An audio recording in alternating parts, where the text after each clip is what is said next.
আমরা সর্বোচ্চ চেষ্টা করবো তাও রুখে দেওয়ার জন্য। আপনারা থাকবেন আমাদের পাশে, আমরা যে করে হোক যে প্রকারে হোক আমরা তা প্রতিরোধ করে তুলবো। করতেছে এরা গ্যারেজ করতে পারে নাই, এরা জরিমানা করতে পারলো না, এরা বহু একটা হাত নিয়ে গেছে, এই হাতগুলো নিয়ে অনুরোধ এরা যাতে তালা হ্যান্ড ওভার করতে চেষ্টা করে অভিযোগ বন্ধ করতে যে কোনো ভাবে এই কাজগুলো করা হইতেছে। আদৌ আমরা মুক্তিযোদ্ধা বিএনপি এ ব্যাপারে কোনো কিছুই জানি না। ভারতের নিয়ারেস্ট ত্রিপুরা এলাকার অধিকারী, ভারতে যখন পর্যাপ্ত পরিমাণে বৃষ্টি হয় তখন এই হাওড়া নদী ভৈরা পানি বজায় বিভিন্ন আমাদের গাঙ্গের আইল ভেঙে বিভিন্ন এলাকায় প্লাবিত হয়। গত কিছুদিন আগে প্রায় আজ থেকে 6 মাস আগে গাঙ্গের অতিরিক্ত বৃষ্টির পরে গাঙ্গে যখন প্লাবিত হয়েছে, আমাদের খলাপাড়া দিকে ভাঙিয়া প্রায় 10-15টা গ্রাম ভারী ঘর সহ একেবারে তলিয়ে গেছে। আমরা হাজার হাজার কোটি টাকার ক্ষতির সম্মুখীন হয়েছি। এই পর্যায়ে অবৈধভাবে কে বা কাহারা মাটির লিজ আনছে, ডিসি থেকে লিজ আনছে, ইউনিসেফের থেকে আনছে, এই ধরনের প্রতারণা কইরা যেহেতু ডিসটা মাটি খনন করা, পুকুরি খনন করা অবৈধ, গাঙ্গের মধ্যে ডেজার লাগিয়ে গাঙ্গে অবৈধ বালু উত্তোলন শুরু করছে।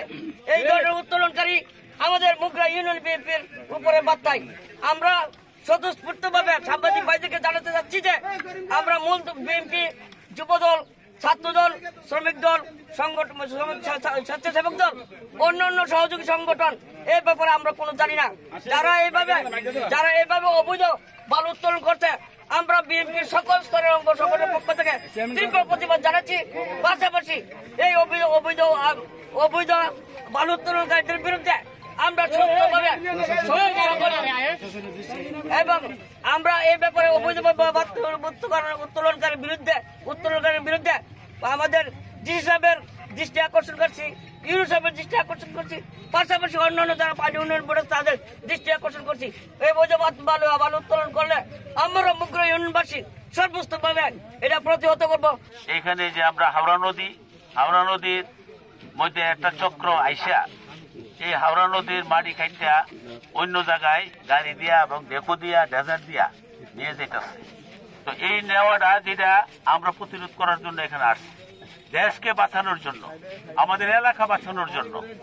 এলাকা বাঁচাই দেশ বাঁচাই। আমি আমাদের উপরস্থ কর্মকর্তা যারা আছেন, ইউনো মহোদয়, ডিসি মহোদয়, আপনাদের দৃষ্টি আকর্ষণ করছি, আপনারা আমাদেরকে বাঁচান। এই দুঃশক্রান্ত যে গ্রুপটা থেকে আমাদেরকে বাঁচান। আমরা যদি আপনারা এই দুঃচক্র গ্রুপ থেকে না বাঁচান, তাহলে আমরা কিন্তু এই এলাকাটা একবারে বিনাশ হয়ে যাবো। তো আমি অনুরোধ করব আপনাদের কাছে, আমাদের এলাকার পক্ষ থেকে এই দুঃচক্রটা যেটা আছে এটা যেমন ডেজার দিয়া এবং ডেকো দিয়া কোনো মাটি উত্তোলন না করতে পারে, সেভাবে আমি আপনাদের কাছে অনুরোধ রাখছি আমার এলাকার পক্ষ থেকে।